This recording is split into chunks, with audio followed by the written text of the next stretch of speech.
Bonjour à toutes et à tous, je suis ravi de vous retrouver aujourd'hui pour parler comics et aujourd'hui on continue à explorer la mythologie du mythe de l'ossuaire, les nouveaux titres de Jeff Lemire et Andrea Sorrentino. Vous avez déjà sur la chaîne la chronique de ce qu'on pourrait appeler le tome 1 qui s'appelle Le Passage. Je vous invite à aller la voir parce qu'il y a des premiers éléments de décryptage qui à mon avis peuvent être intéressants. C'est vrai qu'il a été souvent dit qu'on pouvait les lire dans n'importe quel ordre, mais moi je vous invite vraiment à les lire dans l'ordre qui sont le passage d'abord et celui-ci ensuite. Pourquoi? Parce qu'à mon sens, il y a des clés de compréhension qui sont données dans le premier tome.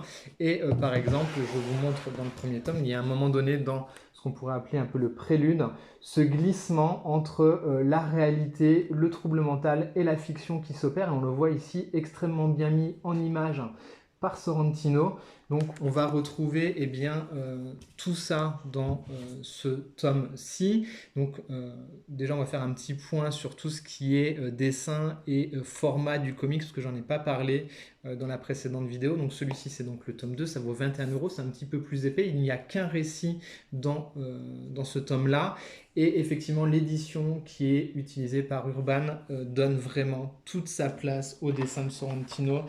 Je vais vous le montrer, comme ça vous comprendrez. Effectivement, ce grand format permet vraiment une immersion mais totale dans le comics et le récit. Vraiment, ça fait honneur au travail de Sorrentino et c'est un pur plaisir de chaque instant. Les pages sont pleines, les pages sont vraiment remplies, on se perd dedans. Elles ne sont pas numérotées, vraiment, on est totalement absorbé par le récit et c'est ça qui est extrêmement agréable aussi. Je vous montre voilà, ces pleines pages là qui sont vraiment à ras-bord de dessins, de beauté, de traits, c'est absolument magnifique. Des milliers de plumes en noir, ça parle de quoi? Eh bien, ça parle de l'histoire de deux nanas qui se rencontrent, qui sont amies pendant leur jeunesse, et puis l'une des deux va disparaître et on va comme ça osciller pendant tout le récit entre certains petits flashbacks qui vont revenir sur leur amitié naissante et puis les troubles qu'il peut y avoir à l'adolescence. Et puis le récit plutôt contemporain où l'une des deux va partir à la recherche un petit peu de celle qui a disparu en retrouvant la mère de la disparue, etc. Donc je vous laisse imaginer un petit peu tous les ressorts psychologiques qu'il peut y avoir. J'aimerais m'arrêter également sur cette page ici. Et pourquoi je m'arrête sur cette page-là? Parce que déjà elle est absolument magnifique. On retrouve toute la maestria de Sorrentino.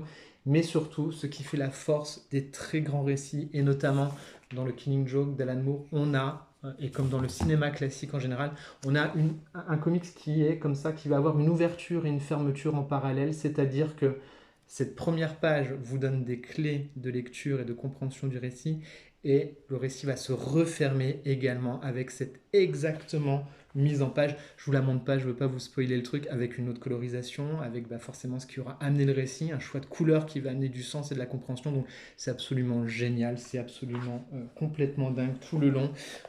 Je vous montre un petit peu l'intérieur. Donc on retrouve toutes les thématiques qui sont chères à Jeff Lemire et qu'il a notamment travaillé dans son Joker Killer Smile. Donc tout ce trouble psychologique, tous ces glissements entre la réalité, la fiction, le rêve, le cauchemar, la folie qui arrive. On retrouve toutes ces thématiques. On retrouve les thématiques aussi qu'il apprécie sur la famille, le rapport aux autres. Tout ça est travaillé de façon extrêmement subtile et extrêmement intelligente.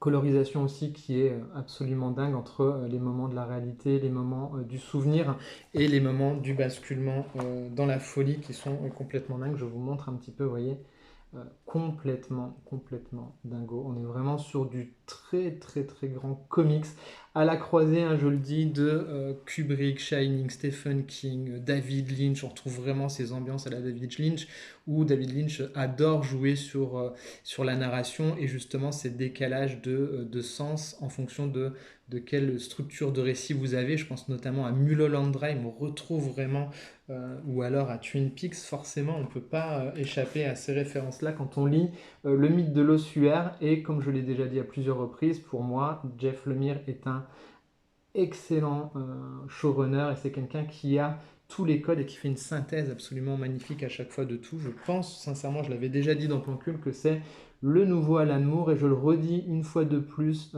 avec ces deux titres qui sont absolument dingues. Voilà, donc c'est chaudement, vivement recommandé. C'est un gros coup de cœur, hein, pour le diptyque en fait, hein. C'est vraiment, les deux titres sont absolument dingues.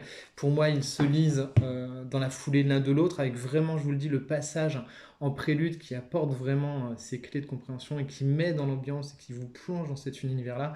J'ai qu'une hâte, c'est de découvrir la suite maintenant et de continuer à explorer tout ce qu'ils vont nous apporter avec les petits éléments qui nous laissent au fil de l'eau, ces plumes, ces corbeaux, enfin ces choses qui arrivent, voilà, tous les éléments qui sont mis en place maintenant. On a envie, bah, voilà, de continuer à explorer cet univers et de découvrir toutes ces histoires qu'ils ont envie de nous raconter, parce que là, le champ des possibles est absolument énorme.